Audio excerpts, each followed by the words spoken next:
문제라든지 이 GRDP 측면, 즉 경제적 측면에서의 그 비중이 계속해서 약화되어 왔습니다.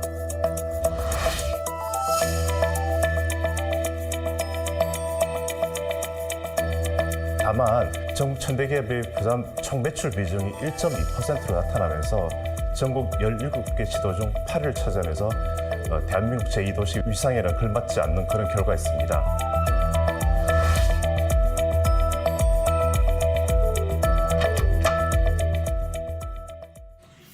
안녕하십니까, 조경건입니다. 오늘은 올 한 해 부산경제 되돌아봅니다.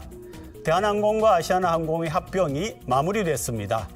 에어부산의 앞날은 어찌 될지도 얘기 나눠봅니다.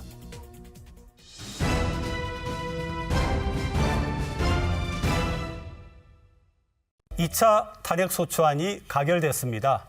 한국 경제는 앞으로 어떤 방향으로 흘러갈까요? 이 얘기 먼저 나눈 다음에 부산경제 2024년 한 해를 짚어보겠습니다. 나오신 분 소개합니다. 김영재 부산대학교 경제학과 교수 나오셨습니다. 예, 안녕하십니까. 네.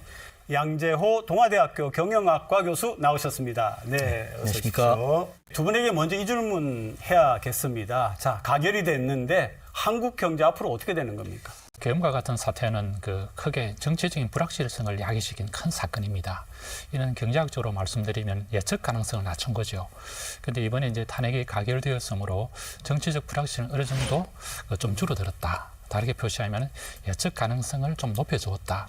이렇게 되어져서 아마 경제적인 부정적인 파부 효과가 다소 진정 국면으로 가지 않을까 이런 생각이 듭니다. 탄핵의 결과에 따라서는 다르게 생각할 수 있겠지만 불확실성을 없애줬다는 데는 저도 교수님의 의견과 동일합니다. 그렇지만 이 서민 생활에 있어서의 불안감 그리고 기업들이 앞으로 어떤 정책적 방향이라든지 기업의 전략적 방향을 세워야 하는지에 대한 부분들은 아직까지는 혼란스러울 거라고 생각을 합니다. 대통령과 관련해가지고 전국적으로 엄청난 혼란이 지속이 되고 있는데요. 아마 그래도 우리 국민들은 경제 관련 부처 그리고 책임자들을 쳐다볼 것 같습니다. 믿을만 합니까? 믿어야 되죠. 나라의 경제 부처의 핵심 역량은 매우 강하다고 봅니다.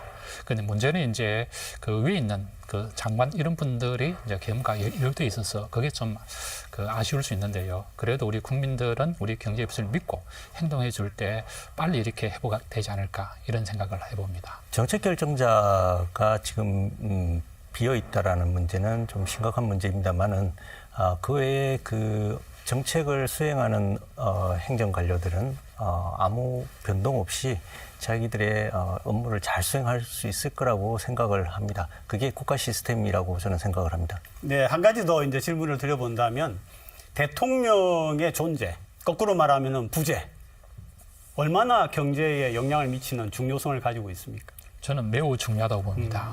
예, 정치적인 안정 없이는 경제 활동이라든지 경제 성장이 어렵거든요.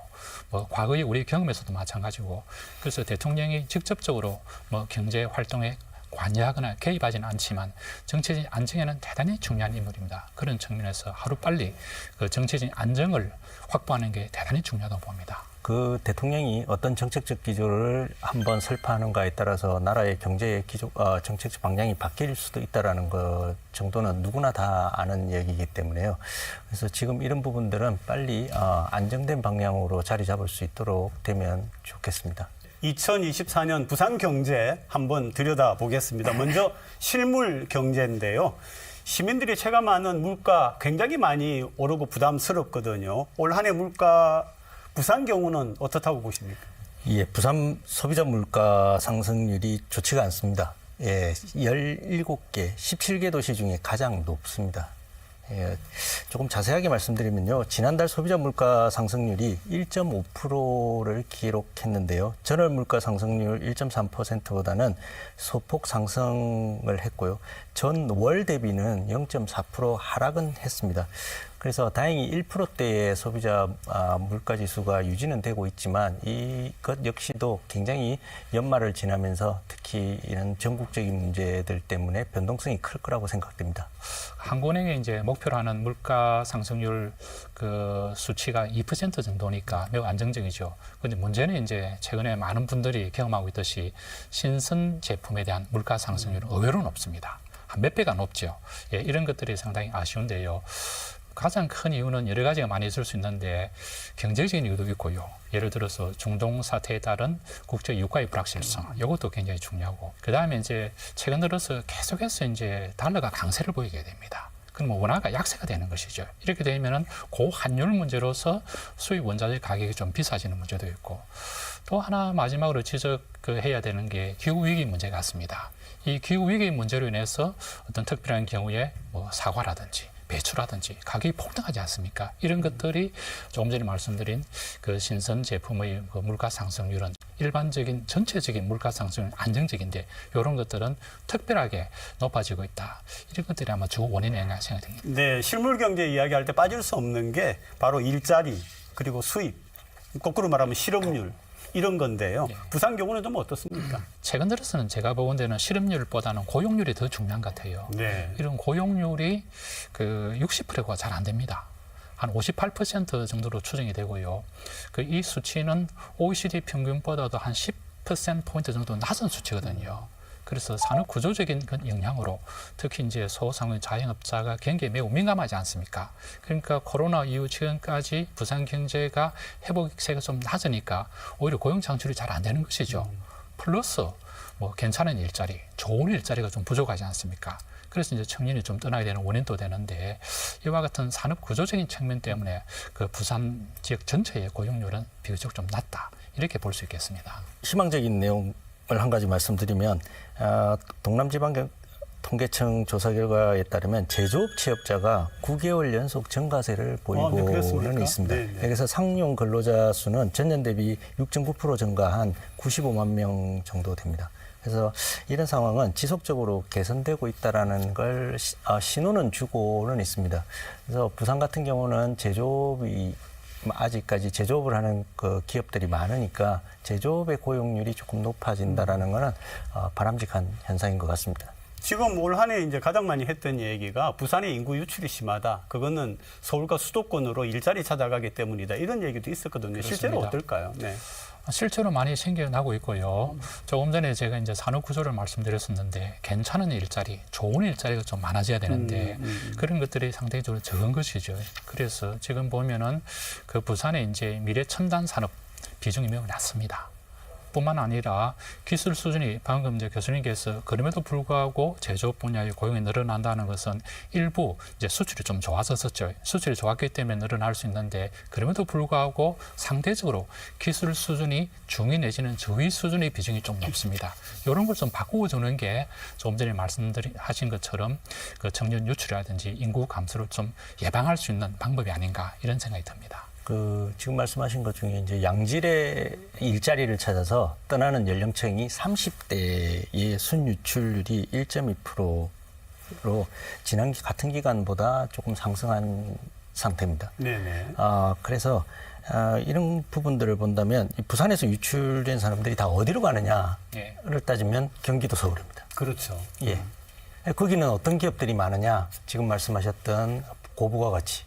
이 기업들이 많습니다. 그래서 청년들이 보는 좋은 일자리는 아무래도 지금 서울 경기 지방에서 많은 그런 일자리라고는 생각이 듭니다. 하지만 통계 결과를 보면 거기도 그쪽 부분의 취업률, 고용률도 60%가 채 안 되는 경우입니다. 네. 그러니까 모두 다 어려움은 마찬가지입니다. 부산의 수출액이 감소 추세라고 하는데 그림 한번 같이 보시겠습니다. 부산 수출액 증감률 추이를 보고 있습니다. 보시면은 올해 들어서 1분기, 2분기, 3분기에 지금 그 통계치가 나와 있는데요. 실제로 어떻습니까? 보시고 계시는 것처럼 3분기까지는 계속해서 이제 그 감소이고 다행스럽게 감소폭이 약간 좀 줄어드는 그러니까 감소가 되더라도 감소폭이 줄어드는 상황이었는데 지난 10월 같은 경우는 오히려 조금 더 증가한 걸로 이렇게 드러났습니다. 그런데 문제는 이제 지금부터가 문제 같아요. 네. 그 트럼프 저는 충격이라고 보는데 지금 우리가 그 다 알려진 게 최소 관세를 뭐 20% 이상 매길 수도 있다. 또 일부 상품에 대해서는 더 이상 매길 수 있다. 이렇게 되어진다면 정말 그 우리 부산 경제 어렵지 않을까. 왜냐하면은 그 코로나 기간을 거치면서 중국과의 교역량은 좀 위축하게 되고 네. 미국과의 교역량이 늘어나지 않았습니까? 그러다 보니까 이제 미국이 이제 반대로 높은 관세를 매기겠다 해보니까 그 충격이 부산이 이제 더 많이 이렇게 주어지는 그런 상황이 되기 때문에 이번 차제를 통해서 뭐 시장의 다변화뿐만 아니라 수출 품목의 다변화도 정말 필요하지 않는가 이런 생각이 좀 듭니다. 3분기 수출 감소 업종 살펴보면요.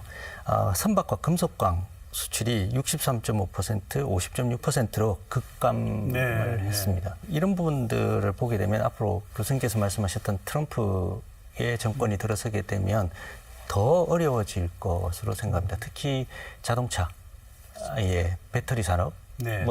매우 어려워질 것으로 생각을 합니다. 전국에 100대 기업 부산에 있느냐? 없다. 또 이제 그러면은 넓혀서 1000대 기업은 몇 개냐 했을 때 다행히 작년에는 28개였는데 올해는 31개다. 3개 늘었다. 이런 얘기를 합니다. 의미가 있습니까? 뭐 전혀 의미가 없는 건 아니고요. 네네. 일단 그 숫자상으로 28개에서 31개로 3개 늘은 거는 뭐 좀 좋은 거죠. 네. 지금 현재 우리나라에서 가장 큰 이슈가 수도권 집중화, 지방의 소멸이 되지 않습니까? 근데 수도권이 뭐 절반 이상이고요. 서울만 절반 이상이고 수도권은 70%, 네. 80% 육박합니다. 이렇게 볼 때 정말 이런 상황들이 그 지역 균형 발전, 지방의 위기를 더 대변하지 않는가 이런 생각도 듭니다. 1000대 기업에 들어간 것 중에 부산에서 10대 기업 중에 보면 특이한 게 BNK 부산은행이 있습니다. 그나마 100위권에 가서 자존심을 조금은 살려주긴 했지만 BNK 부산은행이 1등이라는 것은 그렇게 반갑지 않은 얘기입니다. 왜냐하면 제조업이나 IT 기업이나 생산 기업이 좀 올라갔으면 되는데 금융 서비스업이 올라갔다라는 것은 은행은 주 수입원이 예대마진으로서 살기 때문에요. 그만큼 부산 시민들은 대출이 많다라는 걸 얘기합니다. 그렇다 보면 지금 고물가, 고금리, 고환율 이런 상황에서는 서민 경제, 그러니까 서민의 실질 체감 경기가 매우 어렵다라는 걸 이 BNK 부산은행이 부산에서의 1등이라는 게 좀 아쉬운 상황이긴 합니다.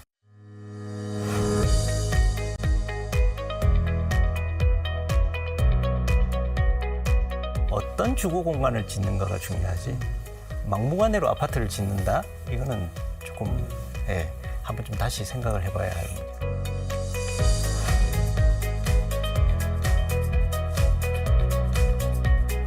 우리 경제가 다소간의 어떤 그 혼란이랄까 어려움은 있지만 빠른 시간 내에 회복될 것이다. 그런 끝까지 한 마음이 굉장히 중요하다고 생각합니다.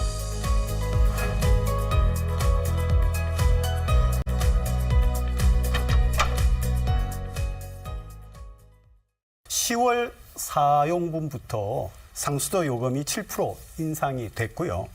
내년부터 2026년까지 매년 8% 상수도 요금을 인상한다고 합니다. 이유가 뭘까요? 그동안 상수도 요금이 많이 오르지 않았다고 합니다. 근데 네네. 전기요금과 약품 처리 비용이 많이 들다 보니까 어쩔 수 없이 이제 비용을 올려야 되겠다라는 얘기입니다. 시민 1인의 월 평균 수돗물 사용량 6톤을 가정용 기준으로 계산하면요. 이번에 인상되는 게 1인 가구는 360원, 2인 가구는 720원, 4인 가구는 1,440원을 매월 추가 부담하게 된다고 합니다. 그리고 이 부분들 중에서도 이제 누진제를 폐지한다고도 네네. 합니다. 누진제를 폐지하는 이유는 사실은 모든 이 가정용의 사용량의 98%가 약 1에서 2단계에 한정되기 때문에 3단계까지는 없는 겁니다. 그래서 세대원이 많은 가정, 예를 들어서 다자녀 가구 등에게 좀 더 혜택을 주기 위해서 누진제를 폐지한다고는 합니다. 그 가정용의 경우에는 저는 혜택이 없다고 봅니다. 네. 조금 전에 말씀하신 것처럼 예를 들어서 가격이 올라가거나 내려가거나 사용하는 양이 좀 제한돼 있거든요. 적은 양으로. 근데 문제는 이제 그 자영업자, 소상공인 같은 경우는 좀 달라지지 않겠습니까? 이런 부분에 대해서는 이제 누진제가 도움을 줄 수 있고요. 동시에 이런 분들이 지금 안 그래도 뭐 여러 가지 이유 때문에 어려운 상황인데 추가적인 부담을 더 지게 되지 않습니까? 그러니까 이런 분들에 대해서는 부산시에서 약간의 대책을 마련해야 되고요. 저는 이제 사실 공공요금의 경우에는 또 중요한 것이 서비스 질적인 개선입니다. 네네. 많은 경우에 이제 가격을 인상하면서 여러 가지 인상 요인이 있지만 동시에 서비스를 개선하겠노라 말씀을 하시는데 실제적으로는 개선된 게 그렇게 없거든요. 네네. 그래서 이번 차제에 무려 이제 3년간에 걸쳐서 23%는 높지 않습니까? 이렇게 개선되어지면 아하, 뭐 많은 사람들이 서비스 좀 개선되어지구나 느낄 수 있도록 이렇게 부산시가 어떤 정책적인 좀 배려랄까 완결성을 좀 더해주면 어떨까? 시민을 위한 서비스 하면은 또 우리가 생각해야 되는 게 바로 도시철도죠. 지하철이죠. 근데 작년 10월에 150원 인상을 했고 올해 5월에 또 150원 인상을 했거든요. 합치면 300원인데 어찌 보면은 적다고 할 수 있지만 또 서민들 같은 경우에는 매일 오가는 분들은 좀 부담을 좀 느끼기도 하거든요. 네, 이런 부분은 어떻습니까? 인상된 부분은 몇백 원입니다. 네, 네. 하지만 수도요금도 몇백 원, 그렇죠. 예, 철도요금도 몇백 원, 버스요금도 몇백 원. 그렇지만 우리는 일상생활을 하면서 모든 사람들은 고정비용, 기업이 가지고 있는 고정비용처럼 가정에서도 고정비용이 있습니다. 통신요금, 그다음에 생활비, 그다음에 관리비 이런 것 중에서도 이런 부분들이 합쳐지면 결국은 시민의 경제 부담은 늘어난다라고 생각이 심적인 됩니다. 부담이 좀 크죠. 큽니다. 네, 네. 근데 그나마 다행으로 좀 단계별로 인상했다는 것은 좀 긍정의 효과가 있습니다. 그 모든 경제의 변수가 일시적으로 크게 변화되는 거하고 단계별 점진적인 변화는 그 충격을 좀 완화시켜 주거든요. 그런 점에서는 효과적이고요. 특히 이제 도시철도는 제가 조금 전에도 말씀드렸지만 안전이 더 중요하지 않습니까?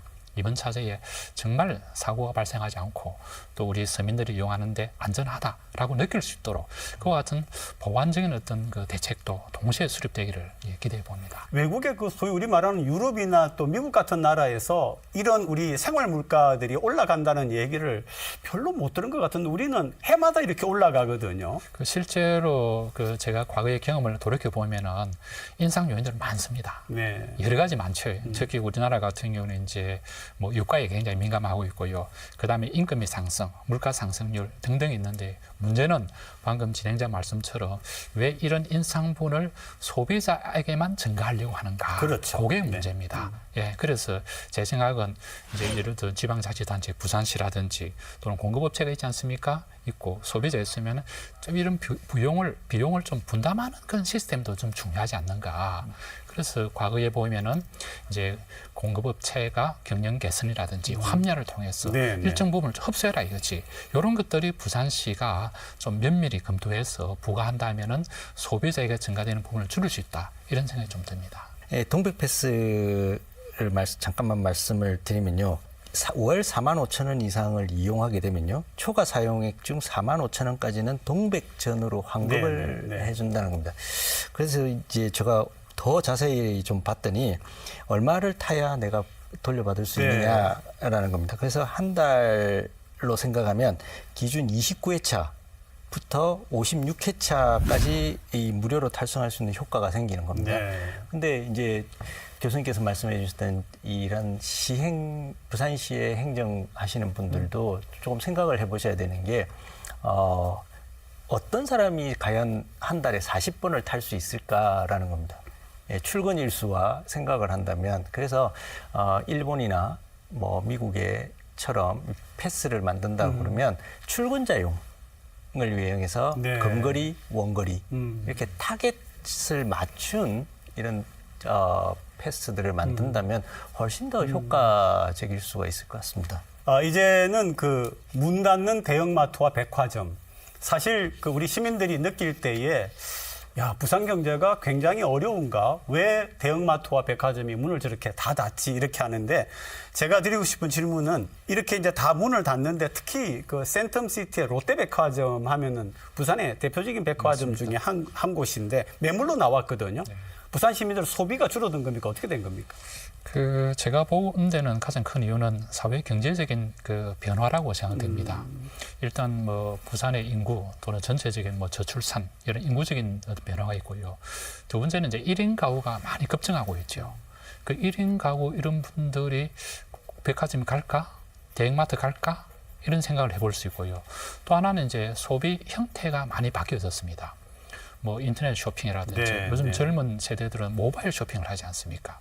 그러니까 굳이 시간과 에너지를 투입해서 백화점이나 대형마트에 갈 필요가 없는 것이고 어떻게 보면은 자기가 원하는 것을 더 편하게 저렴하게 잘 구입할 수 있는 방법이 있는 것이죠.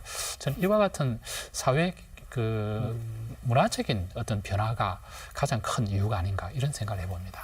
네, 맞습니다. 이게 경영학적으로 보면 이 소비자가 물건을 사는 경로가 지금 완전히 바뀌었습니다. 네. 예, 직접 가서 물건을 만져보고 사지 않아도 인터넷에서 얼마든지 원하는 걸 바로 다음 날 새벽에 받을 수 있는 구조가 되다 또 보니까 마음에 안 들면 반송할 수 있고요. 맞습니다. 네, 네. 예, 그래서 백화점이라는 부분 아니면 이 큰 쇼핑몰이라는 부분들이 그렇게 크게 중요한 수단이 되지를 않습니다. 그래서 실제로 일본 같은 경우도 120년이 된 백화점도 그냥 문을 닫아야 하는 상황들이 생기는 겁니다. 인구가 우리보다 2배 이상인 곳도 이런 현상이 벌어지고 있습니다. 그런데 그 부지의 대부분에 아파트를 세운다는데 이건 또 어떻게 봐야 되는 거예요? 그 부분은 이제 네. 교수님께서 조금 전에 말씀하신 1인 가구를 한번 생각을 해보면요. 과연 아파트를 짓는 게 옳은가 안 옳은가는 자취하는 문제고 어떤 주거 공간을 지어야 하는가가 저는 더 중요하다고 생각을 합니다. 근데 1인 가구가 지금 2024년 접어들면서 782만 명 정도 됩니다. 그래서 가구로 보면 35.5%가 1인 가구입니다. 이제 대한민국에서는. 네, 네. 그중에도 제일 많은 부분을 차지하는 게 장년층과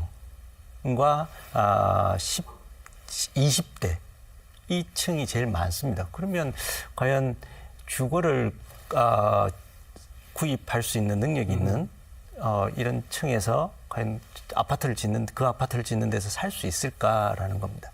그래서 어떤 주거 공간을 짓는가가 중요하지 막무가내로 아파트를 짓는다 이거는 조금 한번 좀 다시 생각을 해봐야 할 문제입니다. 그 덧붙여서 저는 이제 주거 형태가 이제 많이 달라질 수밖에 네네. 없고요. 네. 특히 1인 가구. 그래서 저희 지금 현재 시점에서 주변에 쉽게 볼 수 있는 게 이제 주상복합 이런 개념인데 저는 주상복합에다가 문화적인 공간을 좀 더 넣어야 되지 않을까. 사실 1인 가구 젊은 세대는 이 문화적인 측면을 굉장히 높이 평가하고 많이 향유하려고 하는 그런 성향이 있는 듯합니다. 그래서 앞으로 우리 사회가 좀 더 발전하기 위해서는 주거 공간의 변화와 동시에 문화적인 공간을 다양하게 개발해서 결합한다면은 정말 우리가 원하는 바람직한 그런 공간 활용이 되지 않을까 이런 생각을 해봅니다. 정치적 혼란이 당분간 계속될 것 같습니다.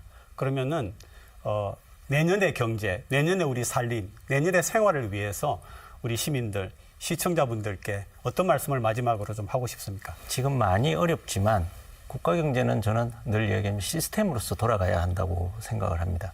그런 의미에서는 대한민국의 경제 시스템이라든지 이런 실행 시스템들은 아직 건재하다고 생각합니다. 그래서 지금의 이 혼란기를 벗어나면 금방 우리 대한민국 국민들은 회복할 수 있는 회복 탄력성이 매우 높다고 생각하기 때문에 좋아질 거라고 생각합니다. 중요한 것은 꺾이지 않는 마음이라고 봅니다. 경제도 결국 심리고 마음이거든요.